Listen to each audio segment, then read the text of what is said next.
It's Laura Eubanks of Design for Serenity with your succulent tip of the day, and I'm behind the lens again in Roseville, California, 9B with Jeff and Wendy Spencer. And Jeff and Wendy found me last year.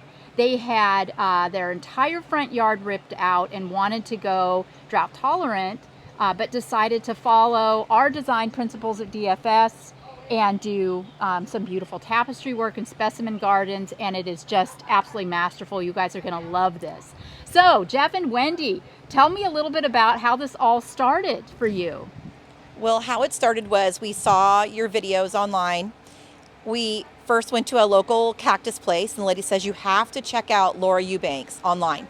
And I wrote it down, and I went, and it was like going down a rabbit hole. I found so many amazing, inspirational videos, and it really gave me the ideas of what I wanted to do. I had a lot of big ideas, and finally got my husband convinced that it would be a good choice to do this. And then we contacted you. We did a consult with you, and you were very gracious to show us what types of microclimates we had, what types of, think about the sun exposure, and what kinds of plants and lists. And then in July, we had our whole yard ripped out.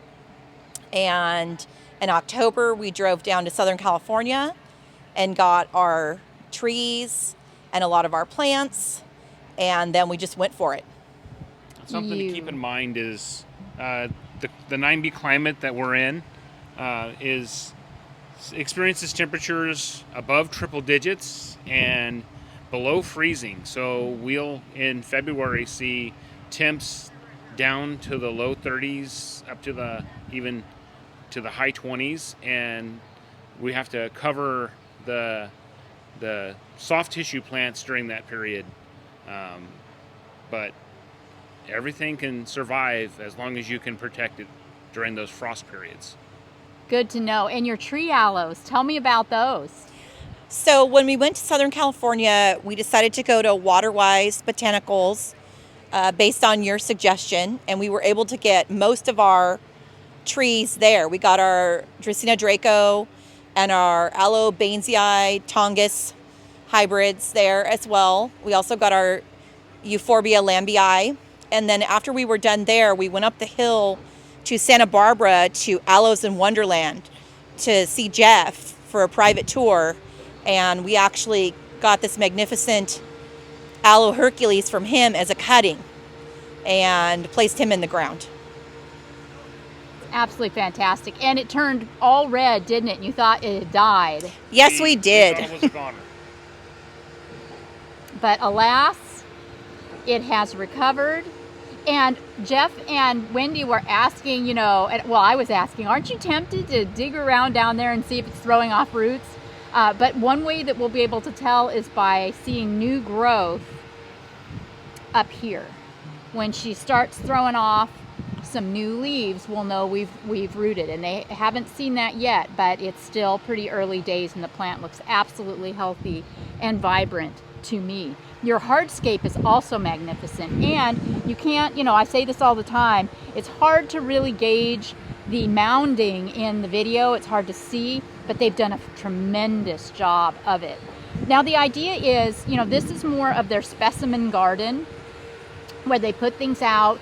They've made really, really good choices. They've got they've got mangaves, they've got aloes, they've got cute little Pilosoceras back there, even sticks on fire, some Opuntias and striatas. There's a little Myrtillo cactus right there, Harryi. They're going to see how it goes. This is going to be their first summer. And they've got a lot of really beautiful collectible plants in the backyard too that they're just kind of in line waiting. I guess you could say they're on deck, right? Yes, they're waiting. We're just want to see how these guys do for the summer first. Exactly. So we see what they've done here. So they've got this is all an experiment, but look at how pretty it is. Look at all the beautiful work they've done. Where did you find your rocks? These boulders are so special. So the boulders we got from Thompson. They used to be called Silverado off Jackson Highway in Sacramento. And then the top dressing is 3/8 Sonoma Gold. And we got that from my parents' business, Hasty's Capital Sand and Gravel. and the red lava as well. The red flagstone we also got from Thompson, and maybe you should tell them what you did with that. So the red flagstone, I had this crazy idea that it would be easy to just break it into smaller manipulative shards because when I was getting the rock from Thompson, I tossed a piece in and noticed that it broke on impact from one of the quartz pieces. So I'm like, oh, this will be cool. This will be easy. I can just like throw rocks at other rocks and it'll just make it easy. And yeah, that's not quite how it went. A learning experience there. Using the hammer and a chisel, trying to manipulate to get manageable pieces. It didn't break as well as I wanted it to. These in are the direction. called patio grade thickness flagstone. But see, it's so funny because he was so motivated in the early part of this experience. He got all these really cool fine pieces, and then he's like, screw it, and he just did the bigger pieces down here. I just think that's so funny, but it looks really great. But it gives a Jeff. different texture. It does. And It's beautiful.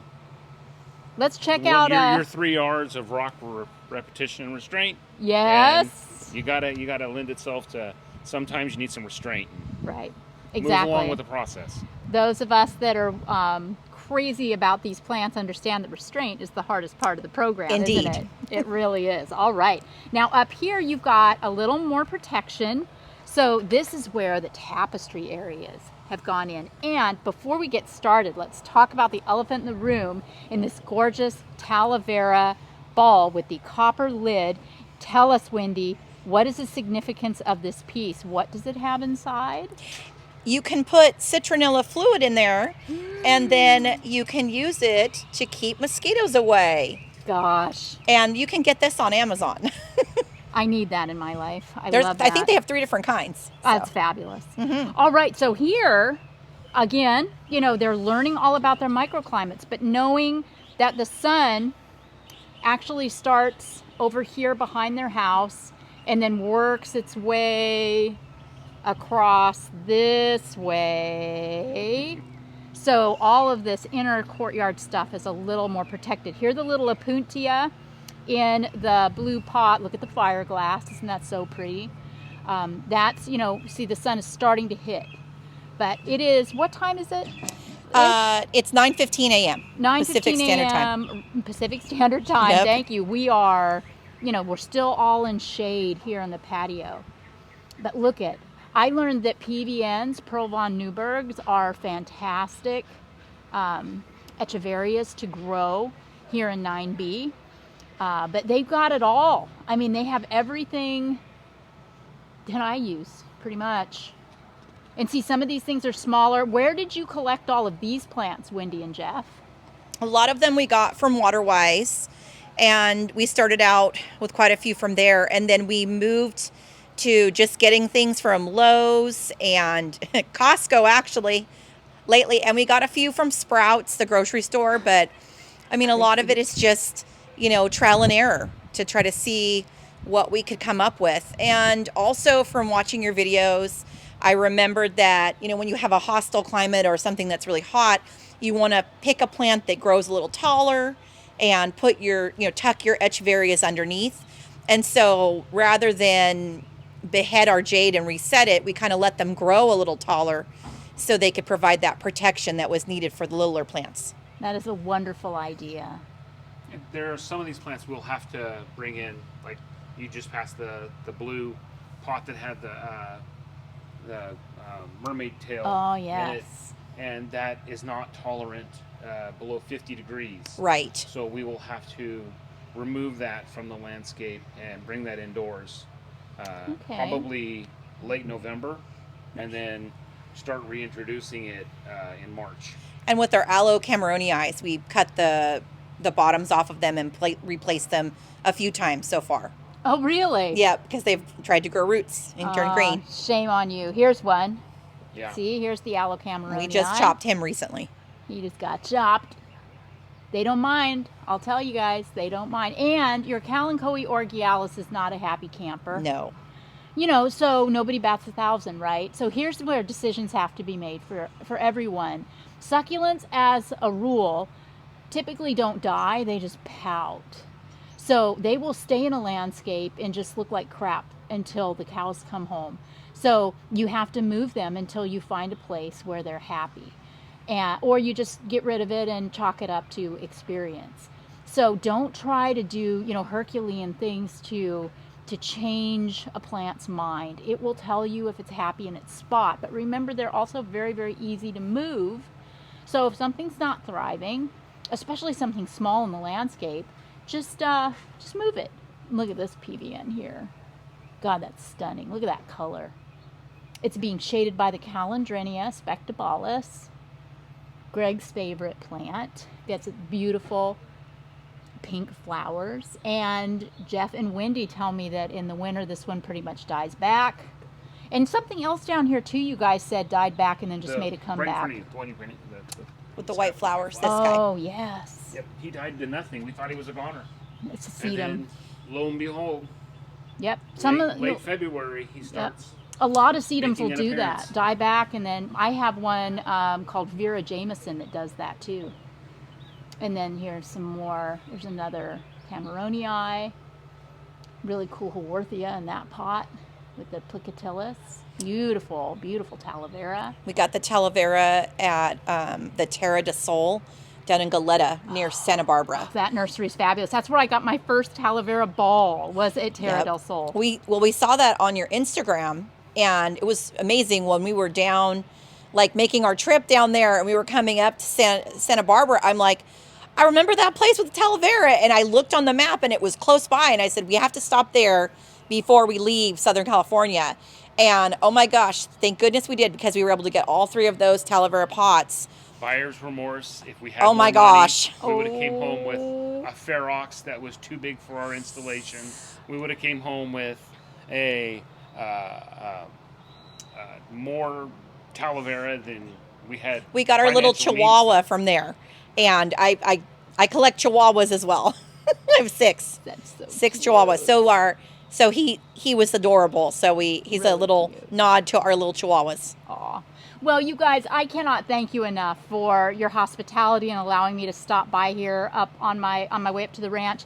For those of you that don't know, Roseville is east of Sacramento, about 20 minutes off of the 99, yeah? Mhm. Yeah, so it's a beautiful little community, and now ripe with succulents thanks to Jeff and Wendy Spencer. This has been Laura Eubanks of Design for Serenity with your succulent tip of the day. Bye, guys.